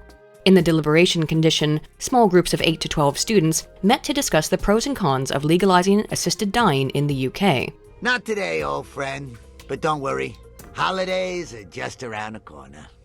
Several arguments were provided, with 4 arguments for and against the proposal, with arguments in favor of the practice including a human right to control their own death, the costs of needing to travel abroad to seek the service in other countries, the financial burden to the NHS that could be allocated to other patients, and that many in chronic pain take their own lives regardless. How long was the trail of chocolate hobnobs I used to lure my gran through the doors of a Swiss clinic?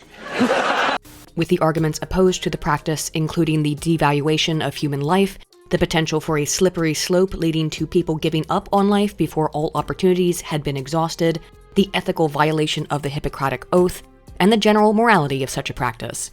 The groups then discussed the topic with one another for 45 to 70 minutes. Those in the placebo condition read the arguments, but did not discuss them with others, and the control group read no arguments and simply moved on to the next part of the study, wherein for all groups, attitudes towards legalizing assisted dying were measured.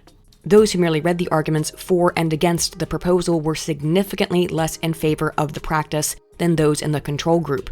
However, those who discussed the topic with others were no more nor less supportive of assisted dying than the control group who read no arguments nor talked with others about the subject.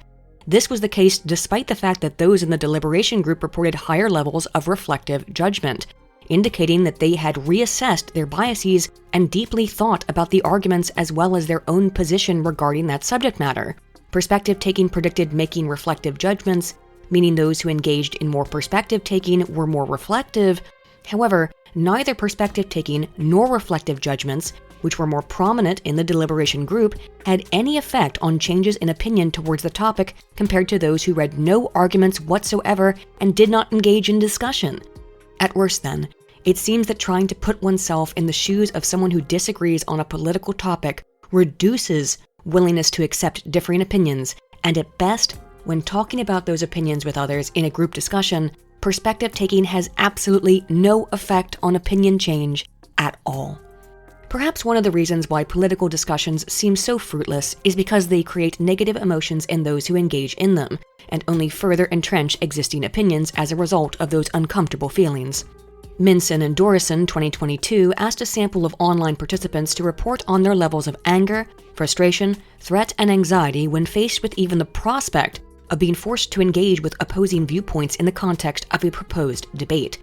In their first study, they found that thinking about engaging with differing opinions produced feelings of anger and frustration, but not threat and anxiety, and that this pattern was present at every level regardless of strength of participants' attitudes towards the topic of the debate, indicating that even those most dogmatic about their beliefs did not feel threatened by their political opponents, but rather angered and annoyed by the prospect of talking to them. Your Honor, League of Legends. Death. In their second study, subjects reported feeling more threatened specifically when faced with the prospect of having a political opponent's policies put into practice, yet across all studies, the result was consistent. The very idea of having to debate a political adversary generated feelings of anger and self-threat, but not anxiety or general threat. Again, even thinking about debating makes people angry and makes them feel as if they are being attacked. What about watching debates and political discussions rather than participating in them then? Does exposure to the arguments of others positively influence our own opinions towards outgroups? Do debates move the needle, or are people who participate in debate already partisan and incapable of change, and thus people listening to debates are similarly unpersuaded?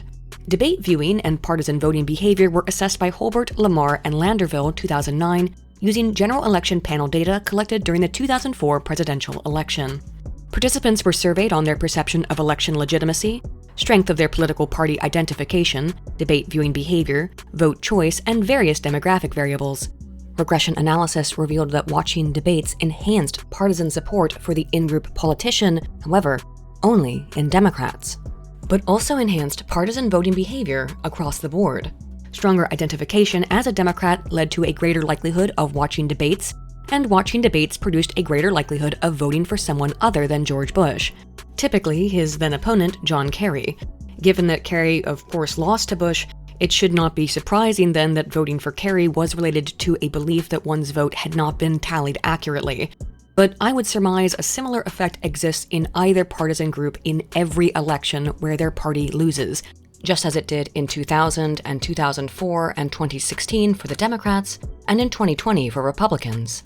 Interestingly though, at least in 2004, only Democrats became more partisan in their vote choice when they viewed debates, indicating once again that watching political discussion does not seem to decrease partisanship, but instead quite the opposite. To understand more about the effect of debates on persuasion towards opposing viewpoints, we can look to a study from Warner, McKinney, and Bramett 2019, who exposed university students to 15 US presidential and vice presidential debates conducted between 2004 and 2016, and found that participants were more favorable towards candidates of their own political party after watching the debate, as anticipated. However, there were some interesting differences. The debates that most increased positive evaluations of their associated political party were Biden's 2012 vice presidential debate and Hillary Clinton's 2016 presidential debates. If that sounds odd, it may be because this analysis was measuring support for the Democrat Party from existing Democrats, not for those particular candidates. It may be then that watching a debate featuring and I don't want to sound partisan here, but there's really no way around it, an unlikable candidate that represents your political party increases support for the party, not really for the individual candidate. Perhaps this is because when a poor candidate represents the party, that representation presents a threat to one's political identity, and thus debates are used as vectors to increase party support rather than support for an individual politician. That's just an educated guess, though. I have no idea why any Democrat would be more supportive of their political party after watching this. Go to her website. She tells you how to fight ISIS on her website. I don't think General Douglas MacArthur would like that too much. The next segment, we're continuing the subject at least I have a plan to fight ISIS. No, you're telling the enemy everything you want to do. No, we're not. See, you're telling the enemy everything you want to do. No wonder you've been fighting ISIS your entire adult life. But it could be, again, not so much support for Clinton or for Biden, but a strong distaste for Trump and Sarah Palin that produced this result. Outside of presidential or vice presidential debates, it could also be why Tim's viewers think he trounced Emma, and Emma's viewers think she trounced him. At some point, the person themselves and even what they say doesn't matter, only the political position that he or she represents. In terms of evaluations towards the outgroup party candidate, results were mixed. As while a third of debates produced lowered opinions, a third also produced increased opinions, indicating that although debates nearly universally tend to increase support for one's in-group political party, they do not always create animus towards members of the political outgroup inherently. There was a party-based difference, however, in that Republicans were less likely to be perceived favorably post-debate than were Democrats, and thus the results may not be so much that both groups can sometimes come to like a candidate from the other party after watching a debate that features them, but rather that Republicans tend to be more likely to become favorable towards a Democrat candidate after a debate, while debates typically only tend to reduce favorability from Democrats towards Republicans, or at least they have tended to over more than a decade of debates, which there's plenty of anecdotal evidence for as well. Just look at the popularity of RFK. There, it's all just a ego exercise. Well, maybe it is a little bit for the no labels people, but certainly not for RFK Jr. That man is vilified morning, noon, and night. And I don't agree with him on a lot of issues, but I do on some of his stuff that he's worried about the medical cartels and all that, and perhaps on the war issue. But I mean, they're vilifying him in the same way that they vilified me back in 2020 when I ran for president, in the same way that they vilify anyone that they deem a threat. Republicans are inviting a Democratic nominee for president because of a subcommittee on the weaponization of government? No, this is just a PR gimmick. Like, hey, let's get this guy on here. Let's get him to bash Biden while pretending to be a Democrat. That's the oldest trick in the book. Tucker Carlson, is the master of that trick. Oh, well, here's Tulsi Gabbard and Glenn Greenwald. And, well, they agree the right wing is right about everything. Oh, well, lucky us, I guess. Right? And so that's the trick that they're doing here. But for another example, despite having based so much of her career covering news and politics by disparaging conservatives, and in doing so, producing some spectacularly clippable moments.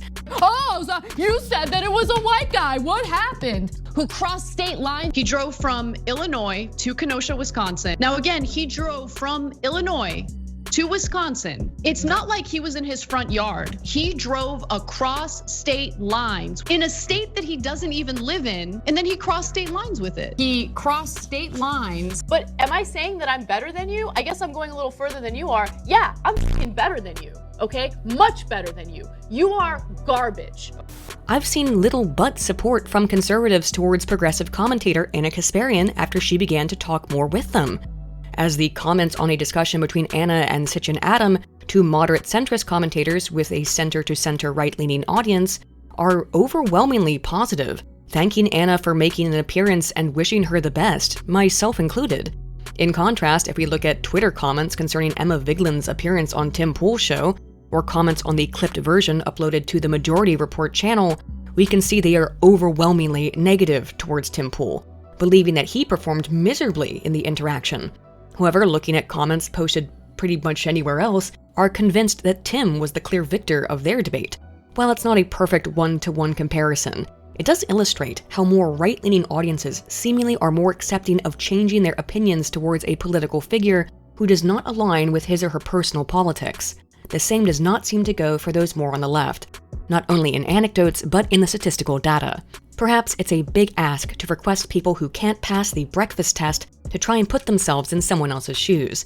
Kind of, I guess, arrogance, I would say. I asked you a hypothetical, hypothetically. Right, but again, this is exactly what reactionary conservatives do. It's a red flag If from you deal arguments. with hypotheticals, because when you actually deal with the practical reality and the outcomes that you're dealing with and that you're prescribing onto society, it creates an inherently unjust society. So as the right-wing conservative Destiny said recently when he was debating the left-wing pro-lifers, it is a definite red flag when somebody is unwilling completely to engage with the hypothetical. If you want to say why the hypothetical doesn't apply, that is totally fine. No, because I want to talk just about say, reality. oh, it's a hypothetical, I can't talk about it, as if you don't know what a thought experiment is. It's kind of odd. Flashback. This is the thing that you do, though, Tim. Oh, that You're I do. picking specific examples that You are asked me inflammatory. You asked me for one. So, what exactly happens when someone from an opposing political party or ideology agrees with a position that we ourselves hold in a political debate? We should get along, right? Given that research consistently illustrates that support for a topic one disagrees with produces perceptions of bias, emotionality, and bad faith, what then happens when a member of the opposition goes against the grain, like Anna Kasparian? Look, this is hyperbolic talk, so I want to make sure I mention that before I say it, but I keep I've told Cenk on multiple occasions, I'm like, I feel like I just woke up and got out of a cult, right? Because it is a little bit cultish, and I don't think it's literally a cult, but I think what happens is the dynamics that you just described is exactly right.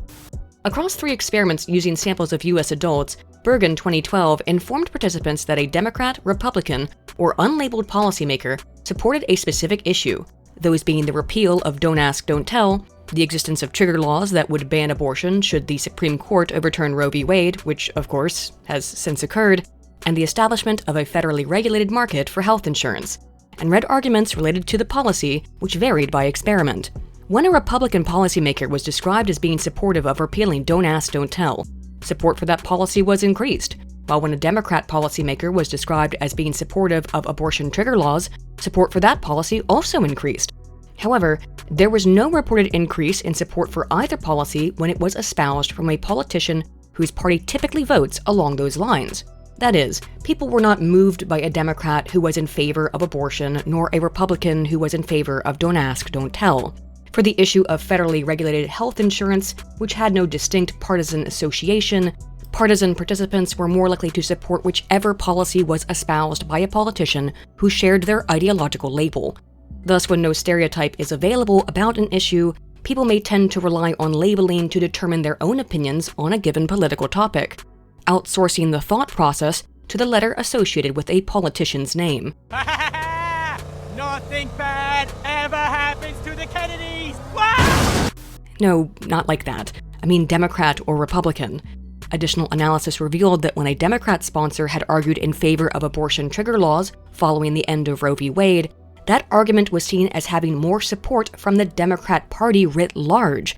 This was not the case when the sponsor of the argument was a Republican.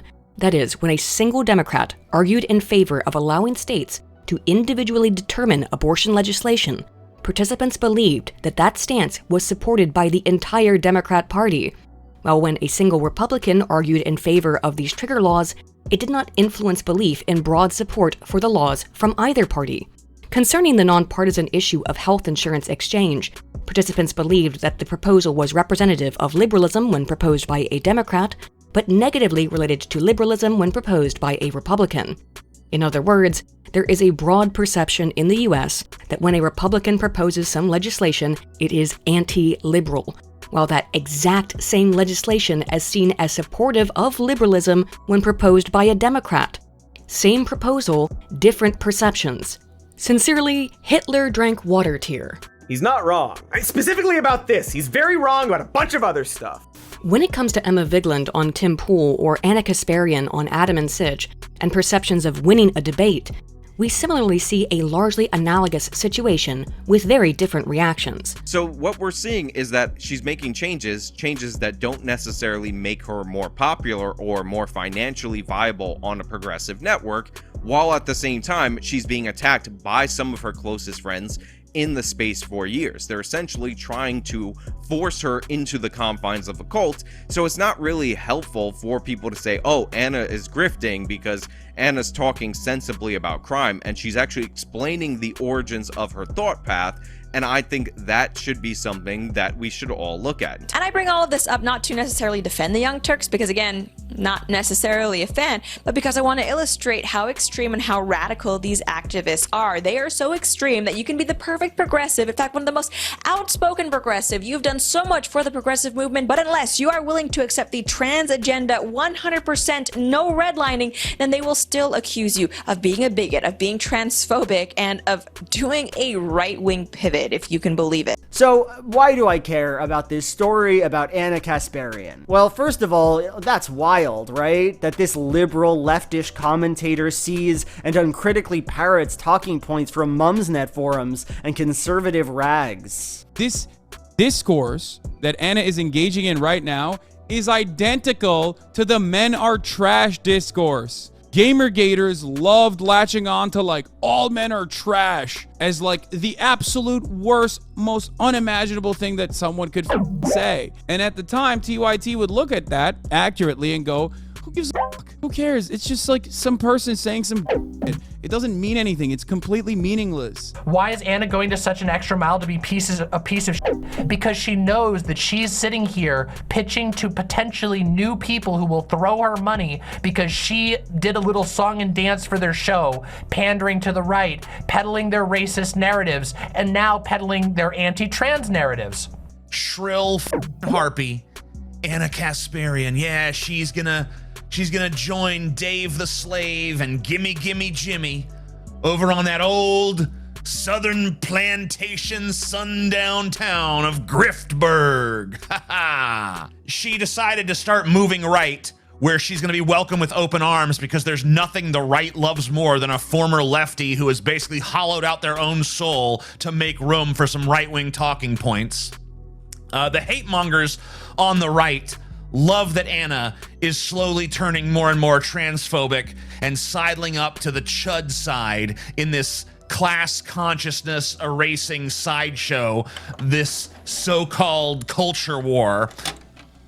Editing Aiden here. I hadn't seen all of these response videos when I wrote this script. Only tweets and YouTube comments made immediately after a lot of these controversies began. And I have to say that TJ Kirk's video in particular was so reprehensible that it honestly made me feel kind of sick. He is saying these things about someone who agrees with him on something like 95 to 98% of political issues, and yet he and others are so quick to accuse Anna of grifting, of lying, of pivoting, and outright just being disgusting and evil, that I must say, Anna, with friends like this, you don't need enemies. I've been extremely critical of Anna Kasparian in the past, and I probably will be in the future. But I don't think I've ever said anything that would even approach the degree of vitriolic bile spewed by her supposed compatriots in the weeks following her frankly mild so-called move to the right, all because she doesn't want to be referred to as a birthing person. I don't think Anna has left the left. I think the left has left her. And the tepidly supportive comments from conservatives compared to the outright excoriation from leftists in response to such a simple issue of contention, to just not want to be called a birthing person, to not wanting to be reduced to a function of her genitalia, is perhaps the best evidence for the aforementioned effects of partisanship, or at least more concise than I ever could have imagined. Personally, I don't think Anna's grifting, and I really do wish her the best. She'll need it in this sea of ravenous sharks. Anyway, back to the data. On the subject of political commentators and perceptions of debates, does listening to the opinions of others on a debate influence opinions about that debate or its participants, as much as would seem to be the case for followers of the Majority Report who largely claimed that Emma won while Tim's viewers claimed that he had triumphed? The potential influence of commentator analysis on perceived debate performance was assessed by Brubacher and Hansen 2009, conducted during the live televised coverage of the third 2004 presidential debate between incumbent George W. Bush and John Kerry, at a point in time when Kerry was leading in the polls. University participants were surveyed immediately after the debate, and then again after viewing post-debate commentary, either from CNN or from Fox News, selected at random, both of which featured interviews with representatives from the candidates' campaigns and spent the majority of their airtime covering the candidates' strategies, followed by analyzing positions on issues, and a small amount of time discussing the politician's character. For those who watched CNN, 24.7% of respondents believe that Bush won the debate after watching, but this fell to 20.3% after watching commentary, while Kerry's perceived win moved from 58% after the debate to 62.2% after the analysis. Perceptions of the debate as being a tie were largely unchanged after viewing the CNN coverage. Things were different for those who viewed Fox News coverage, however. As well, a similar portion, 24.2% of viewers believed that Bush had won after the debate. This increased to 42.5% after watching the commentary. And while 53.8% believe Kerry won the debate, this fell to 38.8%, as it did in those who believed the debate was a tie, decreasing slightly from 22% to 18.8%. Fox News' post-debate commentary was statistically significant in altering perceptions of the debate's winner, while CNN's was not across all viewers, indicating that post-debate coverage of that debate absolutely can influence which candidate viewers believe won. In 2004, of course, Fox was supportive of George Bush, who was slightly down in the polls at the time, and it does seem that partisan post-debate commentary was able to increase beliefs that Bush had won despite similar numbers of participants, about 24%, who believed he had won after just watching the debate itself in isolate. Thus, it may not even be just a debate alone that influences perceptions or fails to influence perceptions, but instead, how that debate is covered by partisan news media, after the fact that actually changes opinions. While it should be the job of media to report the truth, it has become their job to gain support for their side, and in this case, Fox was the victor in that battle in 2004. I've said it before and I'll say it again, democracy simply doesn't work. The effect likely also applies to debates between political commentators online, and it's easy to understand why so many people who have not actually seen the debate between Emma Vigeland and Tim Pool flock to Twitter or YouTube comments to claim that Emma won, when the only videos related to the debate that they are likely to see on YouTube are those from leftist channels, including Emma's, The Majority Report, The Damage Report, and The Rational National, whose coverage of the debate all appears higher in the YouTube search algorithm for the terms Tim Pool, Emma Vigeland, than does even the debate itself. In fact, 24 videos, several of which are completely unrelated, and only 2 of which come from conservative-leaning channels Patrick Ben-David and Valuetainment, appear before the actual debate. One of these videos is 7 years old. In total, as of the time of this writing and recording, the Majority Report has released 7 videos about the debate, all of which appear before it in the YouTube search function, which have collectively received over 1.24 million views, compared to just under 500,000 views on the debate in question. Subscriptions do nothing to influence this sorting, as I found it to be the case when logged in and when logged out. I'm subscribed to Tim Pool, but none of the aforementioned left-leaning channels, and of the 3 videos from channels that I am subscribed to that appeared higher up than the debate itself, only one, Destiny's, was actual commentary on that specific debate. Because it does seem that post-debate commentary can and does influence perceptions of who won. The fact that YouTube seemingly prioritizes one perspective, that from the left, then general perceptions, can and likely are manipulated. Given that talking about politics seems to be capable of influencing perceptions of a debate, we should next ask, does viewing and talking about political discourse influence us? Can talking about a debate influence behavior? An assessment of intergroup discussion following exposure to political talk shows from Palak 2010, conducted in the high-conflict nation of the Democratic Republic of the Congo, may provide some interesting answers. Despite an official peace settlement reached in 2003, violent conflict has never ceased in the eastern DRC. DRC, sorry, Freudian slip. Despite countless efforts from external international groups to provide aid and conflict resolution. As such, Dr. Palak sought an internal resolution to the conflict through exposure to outgroup perspectives. Dr. Palak aired a 15-minute talk show following a soap opera over radio waves in one region of the eastern DRC, while only the soap opera was aired in another region. The soap opera was set in a fictional town that was plagued by political corruption, income inequality, and conflict amongst ethnic groups, and run by a politician who practiced ethnic favoritism and withheld public funds to treat a cholera outbreak. San Francisco, all as a backdrop for a love story between 2 youths of different ethnic backgrounds. Mixed race couple? Cringe! The discussions concerned issues of intergroup conflict, violence, discrimination, situations that may lead to conflict, cooperation, and general freedom of speech.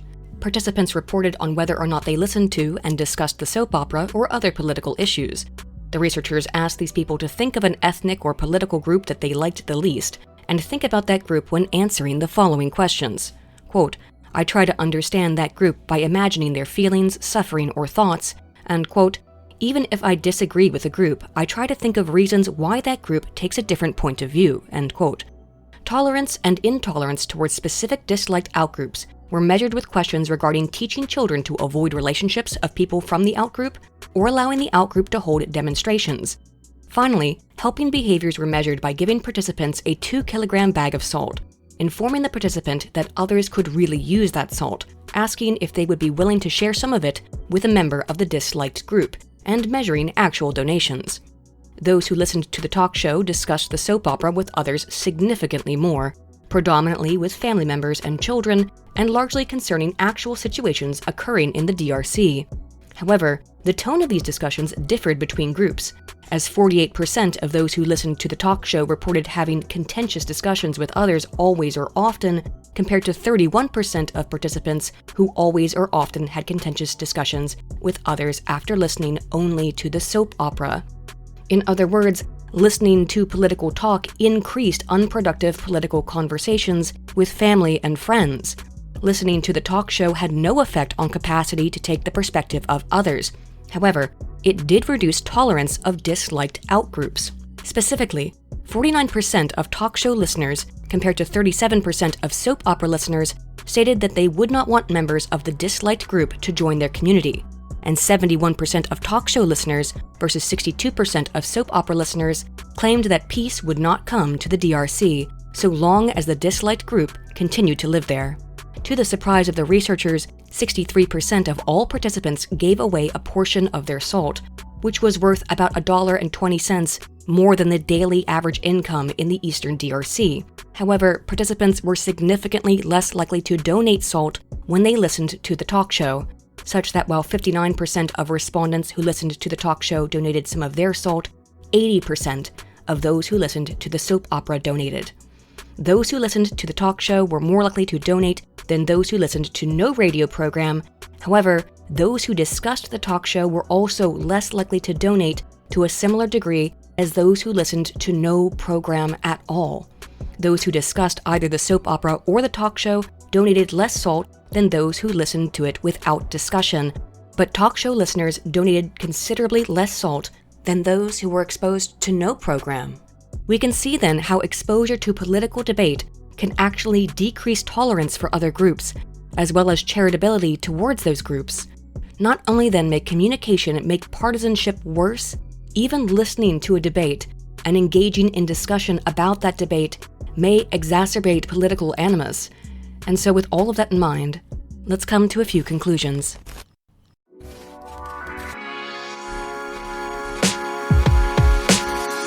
Over the course of this video, we've seen how people tend to believe that he or she is almost always the informed and rational person in a political conversation, while their opponent is emotional and irrational. We've seen that engaging in conversation doesn't seem to typically expand minds, but rather to shutter them, only convincing communicators that their initial opinion, whatever that may be, was the correct one. We've seen that perspective taking by attempting to place ourselves in the shoes of others is at best ineffectual and at worst actively harmful to gaining greater understanding of the positions of others. Finally, we saw that watching political debates similarly does not seem to move the needle of opinions, and when it does, it usually does so in a manner that only reinforces existing beliefs, although this may be more pronounced in some than in others. But hey, what do you guys think? Do you think that debate causes division? Have you found that trying to take the perspective of others helped or hindered in your own ability to understand their point of view? Are political debates ultimately pointless? Let me know what you guys think in the comments down below. And while you're down there, if you enjoyed this video, consider giving it a like and subscribing if you're not subscribed. Please do consider leaving a comment because it really helps me out in the algorithm.